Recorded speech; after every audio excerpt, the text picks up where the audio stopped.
दोस्तों नमस्कार, बहुत बहुत स्वागत है आपका कंपटीशन फैक्टर यूट्यूब चैनल पे। दोस्तों ये वीडियो केंद्रित है कंकाल तंत्र पर आधारित प्रश्न पर। ठीक है, तो चलिए वीडियो को शुरू करते हैं। ये वीडियो जो है इसमें प्रश्न जो लिए गए हैं ये वन लाइनर हैं। विकल्प देने से थोड़ा समय ज़्यादा व्यतीत होता है और वीडियो लंबा हो जाता है, तो मैंने कोशिश किया है कि one liner as it is question को रिप्रेजेंट किया जाए आपके सामने। तो चलिए पहला प्रश्न देखते हैं क्या है। शरीर की रचना के अध्ययन को क्या कहते हैं? तो यहाँ पर शरीर रचना के अध्ययन को शरीर रचना विज्ञान ह्यूमन एनाटॉमी कहा जाता है। यह शरीर के ढांचे के अध्ययन को कहते हैं। ठीक है, और ह्यूमन एनाटॉमी के अंतर्गत जीवित माने चल अचल वस्तु का सेक्शन लेकर अर्थात उसे काट कर उसके अंग प्रत्यंग की रचना का अध्ययन किया जाता है। ठीक है, आगे बढ़ते हैं। अगला प्रश्न देखते हैं क्या है। जीवित प्राणियों की संरचना की कार्यविधि को जाना जाता है। ठीक है, तो क्या जाना जाता है? इसे जाना जाता है शरीर क्रिया विज्ञान ह्यूमन फिजियोलॉजी। ठीक है, शरीर क्रिया विज्ञान ह्यूमन फिजियोलॉजी। इन दोनों प्रश्नों में बहुत डाउट होता है लोगों को, तो आप इसको थोड़ा सा दिमाग में रखिएगा अपने कि जब रचना की बात आएगी शरीर रचना विज्ञान की तो एनाटॉमी, और संरचना की कार्यविधि की बात आएगी जब कार्यविधि पूछा जाएगा तो फिजियोलॉजी। ठीक है, अगले प्रश्न की तरफ बढ़ते हैं। हड्डियों के अध्ययन को क्या कहते हैं? हड्डियों, थोड़ा सा मिसप्रिंट हो गया। हड्डियों के अध्ययन को क्या कहा जाता है? तो हड्डियों का अध्ययन ऑस्टियोलॉजी कहलाता है। एक प्रश्न ये भी पूछा जाता है कि जोड़ों के अध्ययन को क्या कहते हैं? तो जोड़ों के अध्ययन को ऑर्थोलॉजी कहा जाता है। ठीक है, अच्छा, जब हमारी हड्डियां टूटती हैं, जब किसी खेल को खेलते समय अचानक कहा जाता है ना कि हाथ टूट गया, पैर टूट गया, तो हड्डियां नहीं टूटती, जोड़ से लिगामेंट में फ्रैक्चर हो जाता है या जोड़ टूट जाता है। उस स्थिति में हम ऑस्टियोलॉजिस्ट के पास नहीं जाते, आर्थोलॉजिस्ट के पास जाते हैं। ठीक है, तो हड्डियों का जो अध्ययन होता है वो ऑस्टियोलॉजी और जो जोड़ों का अध्ययन होता है वो ऑर्थोलॉजी कहलाता है। अगले प्रश्न की तरफ बढ़ेंगे। अगला प्रश्न देखिए क्या है। स्पाइन में कितने प्रकार की गति संभव है? तो यहाँ पर स्पाइन में 4 प्रकार की गति संभव होती है। कौन कौन सी 4 प्रकार की गतियाँ संभव होती हैं?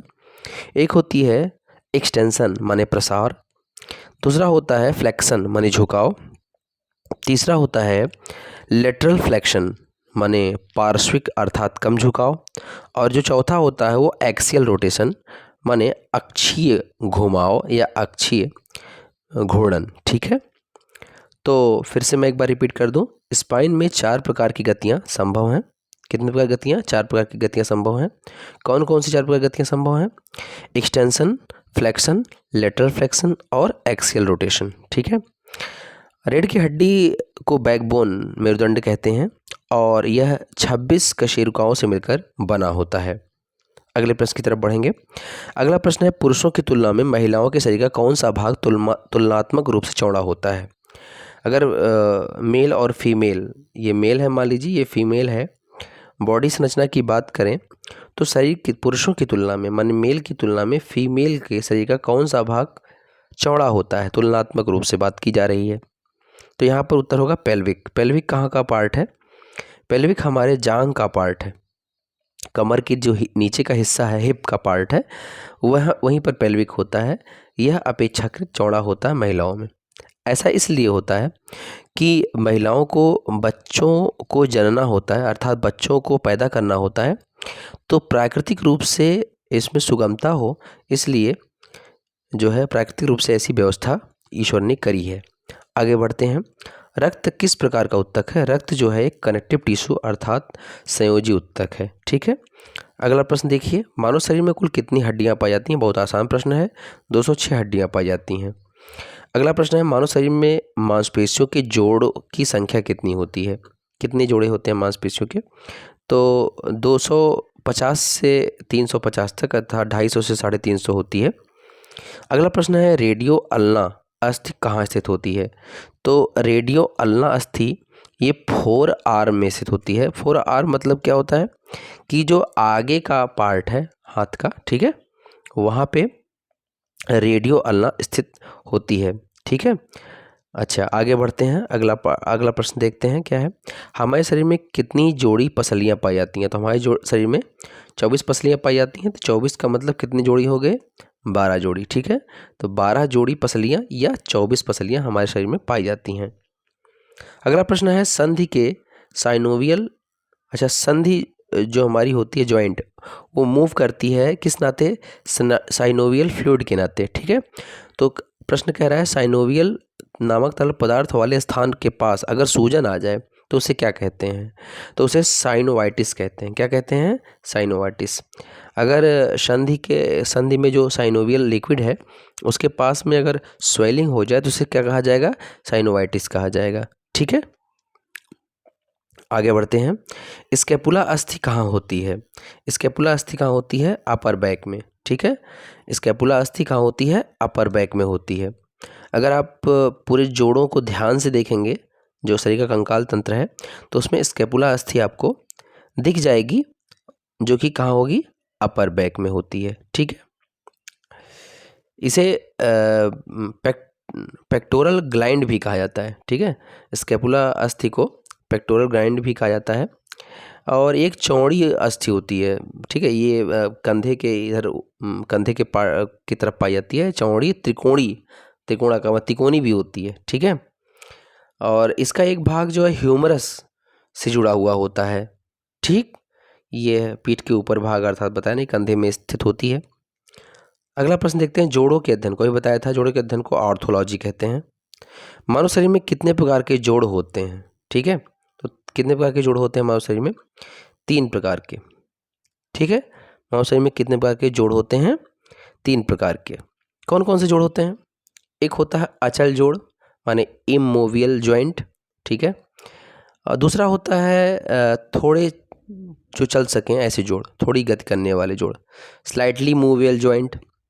और तीसरा होता है जो चलें कायदे से जोड़ हो, जिसमें गति होती हो, माने सचल जोड़, अर्थात इसे कहेंगे मूवेबल जॉइंट। ठीक है, फिर से मैं रिपीट कर दूं एक बार। जो एकदम नहीं जोड़ों में गति होती है, एकदम से नहीं, उसे कहते हैं अचल जोड़, इमोवियल जॉइंट। दूसरी होती है जो थोड़े चल सकने वाले जोड़ हैं, थोड़ी गति करने वाले जोड़ हैं, उसे इंग्लिश में कहेंगे स्लाइटली मूवेबल जॉइंट। और तीसरा होता है सचल जोड़, जिसमें पूरी गति होती ही है, उसे क्या कहेंगे? Movable joint. ठीक है, 3 प्रकार के जोड़ होते हैं। आगे बढ़ते हैं। हिंज संधि होती है। हिंज संधि क्या होती है?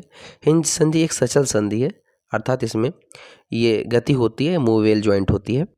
अगला प्रश्न है कंधे का जोड़ किस प्रकार का जोड़ है?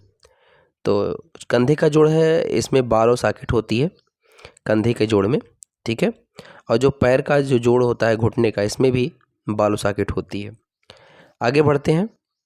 अगला प्रश्न है अपांकुचन मान प्रोटेक्शन और आंकुचन में रिट्रैक्शन होता है, कहाँ होता है? ये बहुत इंपॉर्टेंट प्रश्न है। कंधे के जोड़ में होता है प्रोटेक्शन और रिट्रैक्शन। ठीक है, अपांकुचन और आंकुचन कहाँ होता है? कंधे के जोड़ में होता है। ठीक है, चलिए आगे बढ़ते हैं। अच्छा, इस कंधे के जोड़ में और भी गतियाँ होती हैं। कौन कौन सी गतियाँ होती हैं? रोटेशन होती है, सरकमडक्शन होती है, फ्लेक्शन होता है, एक्सटेंशन होता है, हाइपर एक्सटेंशन होता है। ठीक है, कंधे के जोड़ में सारी गतियाँ होती हैं। कौन कौन सी? प्रोटेक्शन, रिट्रैक्शन, ठीक, रोटेशन, सरकमडक्शन, फ्लेक्शन और एक्सटेंशन, हाइपर एक्सटेंशन, सभी गतियाँ होती हैं कंधे के जोड़ में। मानव शरीर में हिंज संधि पाई जाती है। हिंज संधि माने कब्जेदार जोड़ कहाँ पाई जाती है? कोहनी में। कोहनी में कब्जे की तरह गति होती है, जैसे कब्जा दरवाजे का खुलता बंद होता है दरवाजे के साथ, वैसे कोहनी में जो गतियाँ होती हैं वो कब्जेदार संधि का उदाहरण है, अर्थात हिंज संधि का उदाहरण है। आगे बढ़ते हैं। कोहनी संधि द्वारा कौन सी गति नहीं की जा सकती? भाई कोहनी को हम घूर्णन नहीं करा सकते, कोहनी अपने स्थान पे पूरा 360 डिग्री घूम नहीं सकती, तो यहाँ पर जो जवाब होगा वो होगा घूर्णन। घूर्णन गति नहीं हो सकती। अगला प्रश्न देखिए, किस संधि में अस्थि को 360 डिग्री घुमाया जा सकता है? बॉल और सॉकेट ज्वाइंट होता है, इसको कितना घुमा सकते हैं? 360 डिग्री। कंदुक खलिका संधि या बॉल एंड सॉकेट ज्वाइंट। अगले प्रश्न की तरफ बढ़ेंगे। मानव शरीर में ग्लाइडिंग जोड़ पाया जाता है। ग्लाइडिंग माने जो सरकने वाला जोड़ होता है, वो कहाँ पाया जाता है? तो कलाई में पाया जाता है। कहाँ पाया जाता है? कलाई में ग्लाइडिंग जोड़ पाया जाता है मानव शरीर में।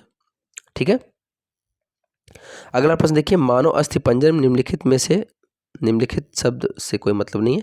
मानव अस्थिपंजर में किस जोड़ को थोड़ा चल जोड़ कहते हैं? थोड़ा चल माने थोड़ा जो चल सकने वाला जोड़ है वो ऐसा कौन सा है, उसको क्या नाम दिया गया है? इम्फ्राथेसिस जोड़। क्या कहते हैं? इम्फ्राथेसिस जोड़ कहते हैं। अगला प्रश्न है, मेरुदंड में हड्डियों की संख्या कितनी होती है? ठीक है, तो मेरुदंड में कितनी हड्डियां होती हैं? 33 होती हैं, जो बाद में कितने बना लेती हैं? 26 बना लेती हैं। ठीक है, आगे बढ़ते हैं। ग्रीवा संधि उदाहरण है। ग्रीवा संधि किसका उदाहरण है, ये बताना है आपको। तो यहाँ पे जो सही जवाब होगा ये पिवट जॉइंट, नेक जॉइंट। ग्रीवा संधि में नेक जॉइंट। ठीक है, ये नेक जॉइंट किसका उदाहरण है? ये एक पिवट जॉइंट का उदाहरण है।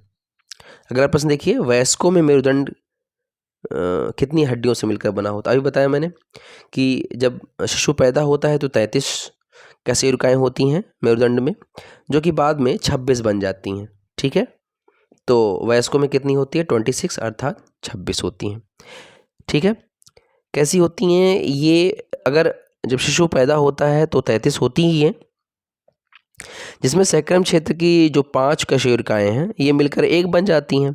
ठीक है, तो 33 में से जब 5 गया तो कितना बचा? ये बचा 28। ठीक है, 28 बचा और ये 1 हो गई। ठीक है, और जो क्रोकिक्स की 4 कशेरुकाएँ होती हैं ये एक बन जाती हैं, तो इसमें से एक ये बन गई, 5 मिलकर एक बन गई, और इसके बाद क्रोकिक्स एरिया की 4 कशेरुकाएँ मिलकर एक बन जाती है। इसमें 4 और घटा दो तो कितनी हो गई? 4 और घट गई तो 4 और घट गई तो कितनी हो गई? 24 हो गई। अभी एक और बन गई, 4 मिलकर 1, 5 मिलकर 1, 5 मिलकर 1 बन गई और 4 मिलकर 1 बन गई। तो रिजल्ट कितना मिला? एक ये और विलोपित कितनी हुई? 5 4 9। तो 1 1 2 और 24 पहले से थी, तो 24 2 26। तो वयस्कों में कितनी हो गई कशेरुकाओं की संख्या? 26। ठीक है, इस वीडियो में इतने प्रश्न थे जो कि मानव अस्थिपंजर से लिए गए थे। यदि वीडियो पसंद आया हो तो प्लीज़ एक लाइक दीजिएगा, चैनल पर बने रहिए। आपको इसी प्रकार अच्छे प्रश्नों का एक पूरी अच्छे से प्रश्नों की श्रृंखला मिलती रहेगी। ठीक है, चैनल पर नए हैं चैनल को सब्सक्राइब करिएगा, अपने दोस्तों के साथ शेयर करिएगा वीडियो को। अगले वीडियो मिलते हैं, तब तक के लिए नमस्कार।